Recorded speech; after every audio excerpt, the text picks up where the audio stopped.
Tumsifu Yesu Kristo. Katika namba moja ya Katekisimu Katoliki ya Kanisa Katoliki kipindi kilichopita, tulishirikishana habari ya uzima mwanadamu upo katika kumjua huyu Mungu. Na tukaona kwamba mwanadamu aliumbwa kwa hiari na Mwenyezi Mungu.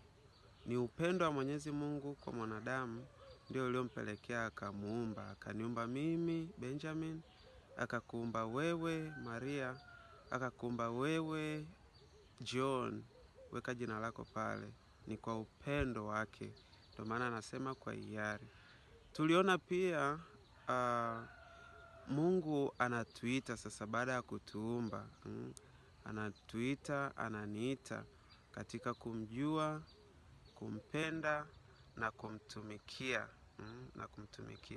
Lakini pia tulishirikishana tukaona vizuri kwamba katika huu upendo wa Mwenyezi Mungu ambao ametuumbia nao, akauweka pia katika maisha yetu, katika mioyo yetu, anatukumbusha kwa namna ya kipekee kwamba yeye yupo kila mahali. Popote pale jicho lake linanitazama, linaniona.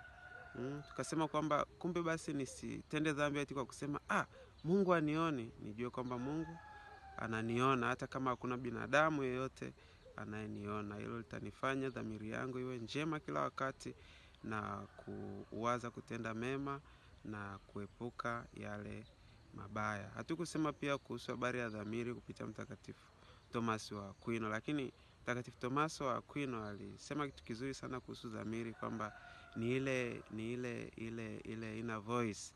Ile inner voice kwamba ile sauti ya ndani.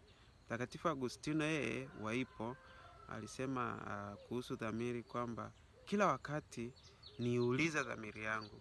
Always I should question my conscience. Sasa leo tuendelee na namba 2.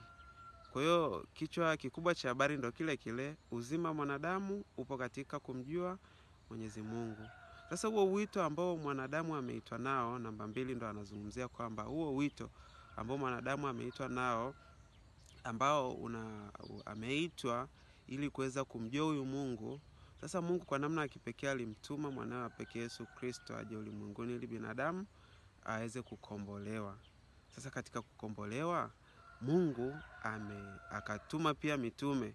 Baada ya Kristo kuja akaweka pia mitume ambao aliwapa amri ya kutangaza ufalme wa Mungu, kwenda ulimwenguni kote, kuwabatiza watu kwa jina la Baba na la Mwana na la Roho Mtakatifu.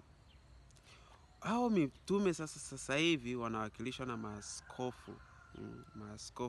Ndio maana tunazungumzia mamlaka funzi ya kanisa. Tunaposema hivyo tunamaanisha maaskofu wanatuwakilisha kwa kiongozi mkuu Baba Mtakatifu na katika muungano na kanisa la Kirumi, kanisa la Roma.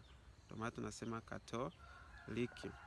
Sasa katika kutangaza huu wito, sasa nisome vizuri hapa, nasema namba 2, kusudi wito huo upate kusikilika pote duniani. Wito sasa huo wa kumjua Mungu. Kumbuka tulianza namba 1 juu. Kusikilika pote duniani, Kristo aliwapeleka mitume, aliwachagua, akawapa amri ya kutangaza Injili. Basi enendeni mkawafanye mataifa yote kuwa wanafunzi, mkiwabatiza kwa jina la Baba na la Mwana na la Roho Mtakatifu, na kuwafundisha kuyashika yote niliyowaamuru ninyi, na tazama, mimi nipo pamoja nanyi siku zote hata ukamilifu wa dahari. Hii ni sasa na Injili ya Mathayo sura 28 aya 19 hadi aya 20. Sasa anaposema kwamba alituita, aliwatuma mitume, na tumesema kwamba wanawakilishwa na mitume, wanawakilishwa na maaskofu. Kwa hiyo sasa mimi ambaye sio askofu, kazi yangu ni nini? Kwa hiyo sihitaji kuhubiri, sio? Wewe rafiki yangu, mama uliyoolewa, baba uliyooa, nyewe mlio katika familia ndoa takatifu, ama nyewe mlio wachumba, ama nyewe mlio katika miito mbalimbali ya kazi, sio mtawa, sio padre, wala sio haupo katika hatua ya uchumba. Sasa kwa hiyo wewe unahitaji kuhubiri Injili? Sisi ambao sio maaskofu hatuhitaji kuhubiri Injili? Tunapaswa kuhubiri Injili. Injili, katika kuihubiri Injili, habari njema, kutoka kwenye neno la Kigiriki evangelion, habari njema, haimaanishi tu ni kukaa kushika mimbari kwa mfano kanisani kwenye homilia Jumapili. Hapana. Kuhubiri habari njema maana yake kwa maisha yangu ya kila siku. Unaweza kuhubiri sio kusubiria tu maiki. Kuhubiri sio kwa kutamka tu kwa maneno. Maana hata Mtakatifu Francisco Asizi anasema kwamba nihubiri kwa maneno, nihubiri kwa maneno kama ni lazima sana, lakini kwa kiasi kikubwa nihubiri kwa nini? Kwa vitendo. Hapo nimeparaphrase, sijazungumza moja kwa moja. Maana yake sasa maisha yangu ya kila siku yaakisi ile Injili ya Kristo. Kama Kristo alipopigwa kofi akurudisha kwa kofi, alipotukanwa kama Kristo akutukana na yeye akurudisha tusi kwa tusi, na mimi basi katika maisha yangu ya kila siku ninapodhihakiwa, ninapotukanwa, kumhubiria huyo aliyenitukana Injili, maana yake nisimtukane na mimi. Lakini haimaanishi kwamba ndo nikae tu yani kizembezembe, yani kama mjinga. Maana yake nisirudishe tusi, lakini pia nisiruhusu kudharaulika. Kudharaulika. Ndio maana kuna wakati Yesu pia ilimfikia akasema, sasa kama sikusema baya, mbona unanipiga? Au Paulo siku moja alivyopigwa kofi la mdomo. Baadaye pale mbele ya wale viongozi, alizungumza baadaye akaomba msamaha, Bwana, sikujua kwamba wewe ni kuhani mkuu. Maana imeandikwa usimpige, usimguse masihi wangu. Kwa hiyo sasa ndugu yangu, kuhubiri Injili ni katika maisha yangu ya kila siku. Ni katika maisha yako ya kila siku. Umeitwa pale nyumbani, mama ulipo pale nyumbani, hubiri Injili kwa maisha yako, kwa maneno yako yaliyo mema, kwa maneno yako ambayo ni ya upole, pale inapopaswa, kwa matendo yako yaliyo mema.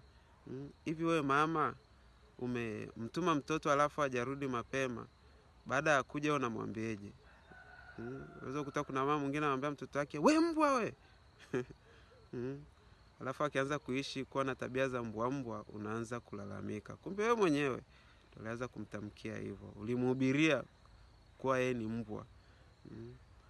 Umeona? Kwa hiyo ndugu yangu, ni kuombe sana sana sana, kaka yangu, dada yangu, mdogo wangu, popote ulipo, Injili ihubiri kwa jinsi ulivyo, kwa jinsi unavyovaa, kwa jinsi unavyoongea, kwa jinsi unavyoishi. Ni ngumu kutamka kila kitu, lakini angalau basi kwa namna hiyo watu waseme kwamba yule ni Mkristo bwana. Mkristo kwa sababu gani? Kwa sababu ya maisha yako, kwa sababu ya maisha yako, kwa sababu ya maisha yangu.